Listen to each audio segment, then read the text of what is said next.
તમારા બધાનું સ્વાગત છે મારી યુટ્યુબ ચેનલ કેપી હોમ ફૂડ્સમાં। આજે આપણે ફરસી પૂરી બનાવવાના છે, તો ચાલો હું તમને આજે રેસીપી બતાવું એની। એ રીતે બનાવજો તો બહુ સરસ થશે ફરસી પૂરી।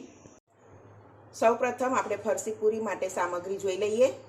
તો અહીંયા 500 ગ્રામ મેદો છે, 200 ગ્રામ સોજી છે, ઝીણો લેવાનો સોજી, 200 ગ્રામ લોટ છે ઘઉંનો, 2 ટીસ્પૂન જીરું, 2 ટીસ્પૂન મરી, 150 ગ્રામ ઘી છે, એને વાટકી પ્રમાણે માપ લીધું છે, સ્વાદ પ્રમાણે મીઠું છે। તો આપણે બધી સામગ્રી હવે મિક્સ કરી લઈશું। તો હવે આપણે મેદો, સોજી ને ઘઉંનો લોટ ત્રણેય મિક્સ કરી લીધો છે સરસ। તો હવે આપણો લોટ મિક્સ થઈ ગયો છે સરસ। તો હવે સ્વાદ પ્રમાણે મીઠું નાખી દઈશું। મીઠું સ્વાદ પ્રમાણે નાખવાનું। 2 ટેબલસ્પૂન જીરું છે, હું આમ કરીને નાખું છું મસળીને।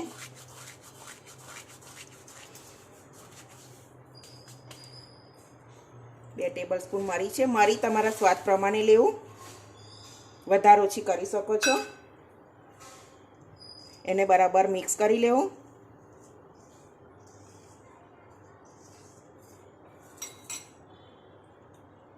હવે આપણે એમાં ઘીનું મોણ નાખીશું। ઘી ગરમ કરેલું હોવું જોઈએ, તો તમારી પૂરી એકદમ ફરસી બનશે।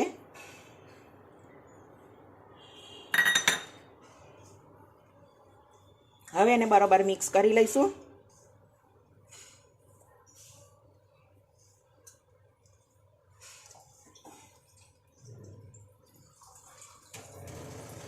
આમાં કસ્તુરી મેથી નખાય, ચીલી ફ્લેક્સ નાખવા હોય તો પણ નખાય, તો પણ સરસ લાગે છે। પણ હું ખાલી અત્યારે જીરું અને મરીવાળી બનાવું છું। સરસ મિક્સ થઈ ગયું છે। આવી રીતે જોઈ લેવાનું, મુઠ્ઠી પડતું મોવન જોઈએ, તો જ તમારી પૂરી ફરસી થશે।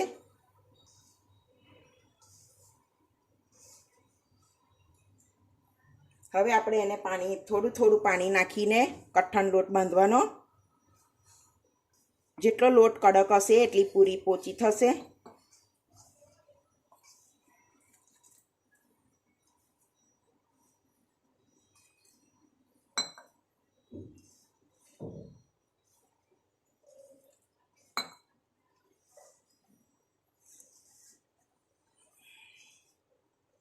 થોડું થોડું પાણી નાખતું જવાનું, ઢીલો ના થઈ જાય લોટ।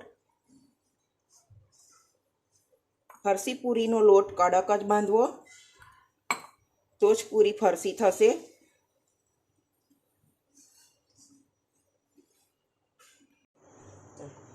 હવે લોટ બંધાઈ ગયો છે, સરસ કઠણ લોટ બંધ્યો છે।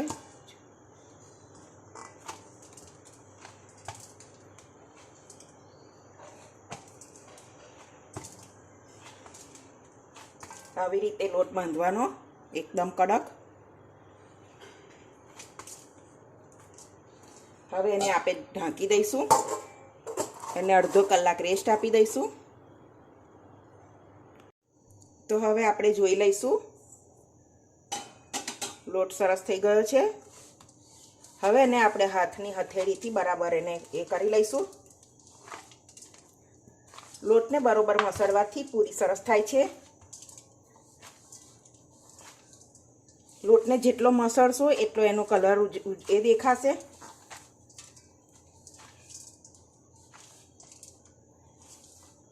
તમારી જોડે પેલો દસ્તો હોય તો એનાથી પણ ખાંડી શકો છો, તો પણ બહુ સરસ થાય છે। તો લોટ થઈ ગયો છે। હવે લોટને આપણે થોડો થોડો લઈ નાના નાના લોયા કરી દેવાના।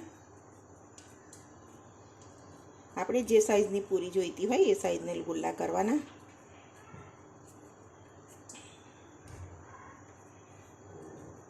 હું આવી રીતે કરું છું। આવી રીતે બધા લોટના કરી લેવાના। તો આપણે બધા લોયા થઈ ગયા છે। હવે એને હાથથી દબાઈ દઈશું, સરસ દાબી દેવાના, જોઈ શકો છો। હું આવી રીતે બધા લઈ લઈશ લોયા.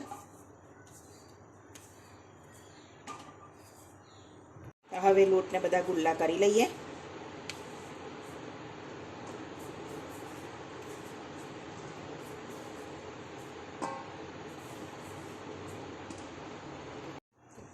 બધા ગુલ્લા થઈ ગયા છે. હવે એને આપણે એક પાટલીની મદદથી વણી લઈશું.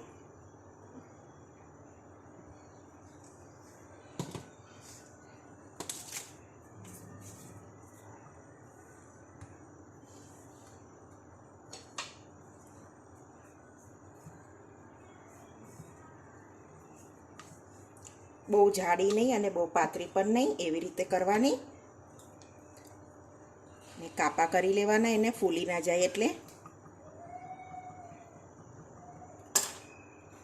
થિકનેસ જોઈ લો, બહુ જાડી નહીં ને બહુ પાતળી પણ નહીં, એવી પૂરી વણી લેવાની.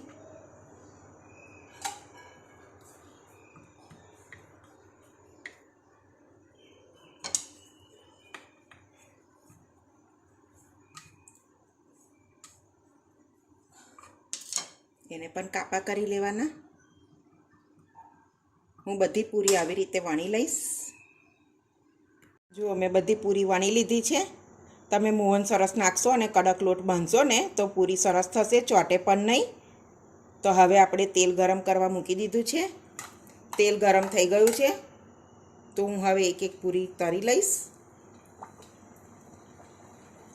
બહુ ફૂલ ગેસ પર એને તળવાની નથી, મીડિયમ ગેસ પર તળશો ધીમેથી તો સરસ થશે.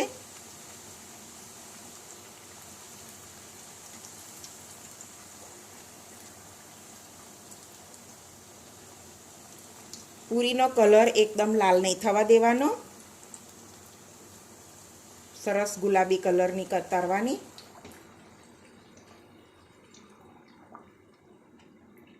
કોઈમાં ઓછા કાપા થઈ ગયા છે તો પૂરી આવી ફૂલી જાય છે. જુઓ,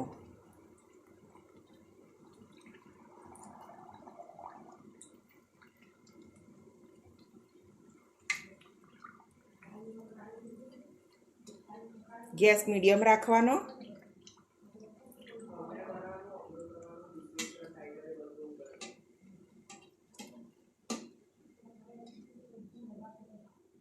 પૂરી તળાઈ ગઈ છે, એનો કલર આવો રાખવાનો. એવી રીતે હું હવે બધી પૂરી તળી લઈશ.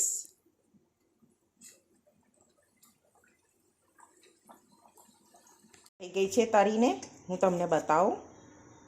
જુઓ કેટલો સરસ કલર છે. હું તમને ભાગીને પણ બતાવું છું. એકદમ સોફ્ટ પૂરી થઈ છે. આવી રીતે કરશો તો તમે સરસ પૂરી બનશે તમારી. મારો વિડીયો જોઈને તમે એકવાર ટ્રાય કરજો. ફરી મળીશું આપણે નવી રેસીપી સાથે. ત્યાં સુધી બધાને જય સ્વામિનારાયણ.